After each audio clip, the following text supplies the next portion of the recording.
Howdy, and welcome to my presentation of leadership theory in ALED 340 with Mallory Hewitt. And my name is Josh Baker. So today I'm going to be discussing the social change leadership theory. As we've discussed in our online class, it is important that we dive into some of the theories that we have not gotten a chance to talk about in this class. And social change leadership theory stuck out to me because that was one of the ones that I discussed in a past class that had really intrigued me that I was definitely interested in doing some more research on. So here's what I found. The social change leadership theory focuses on leadership aimed at creating positive social change. That is their end goal. That is the most important part of social change is creating.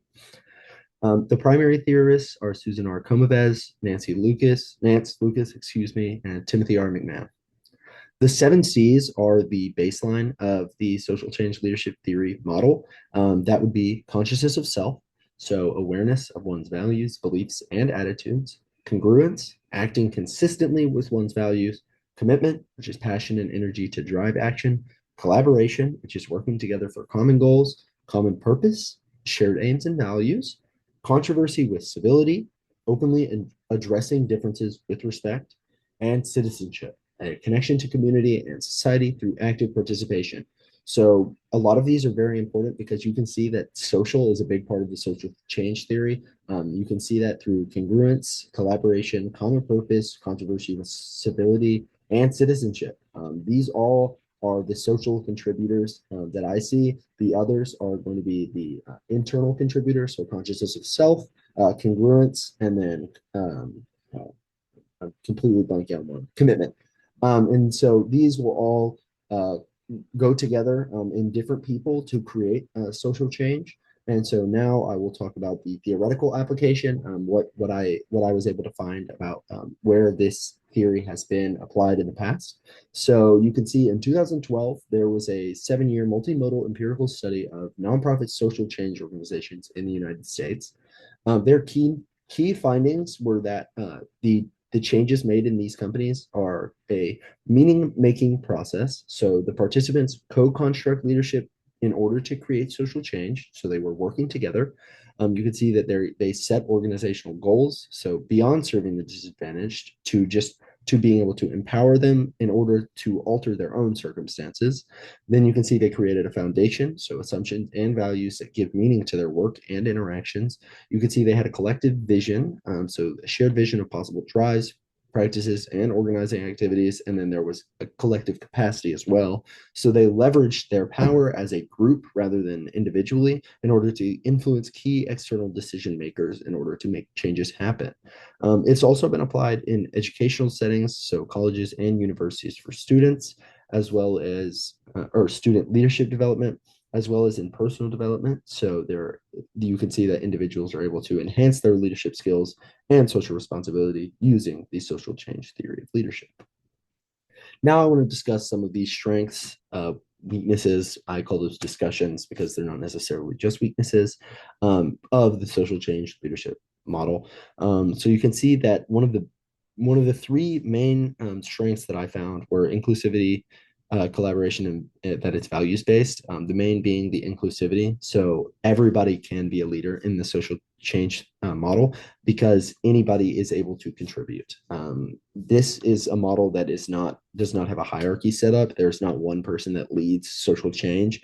There are key influencers in social change, but I think that anybody is able to contribute, even if it's a small contribution. That is the act of being a leader through the leadership theory. It's also important to note that collaboration is a huge part of social change, emphasizing teamwork and collective efforts. I think that is very valuable in social change.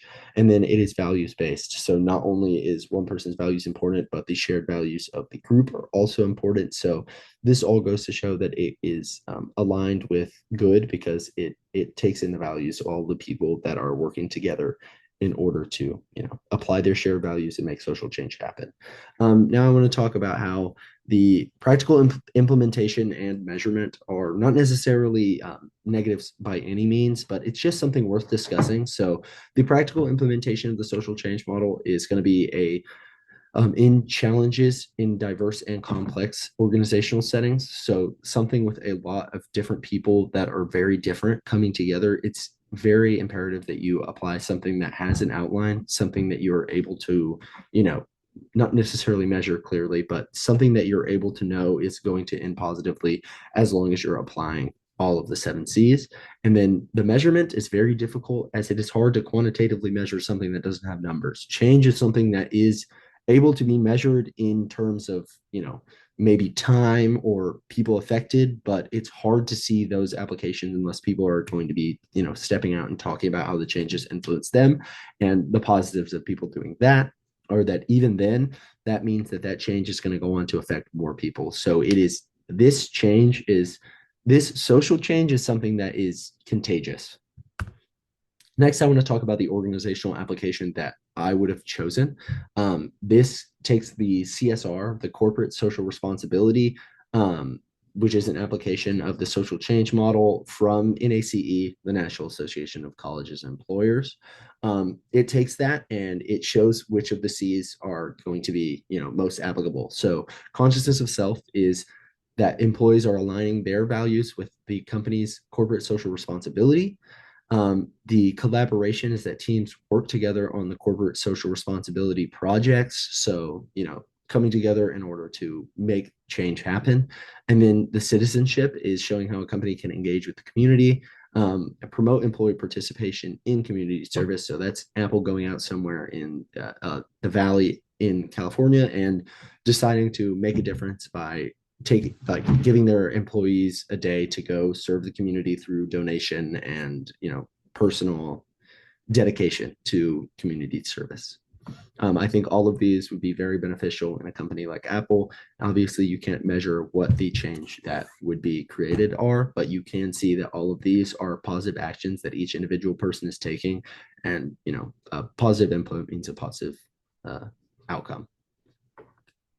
So, in conclusion, the social change leadership theory provides a robust framework for understanding and practicing leadership and creating social change, and it emphasizes inclusivity, collaboration, and values, making it applicable in various contexts, including educational, community, and corporate environments.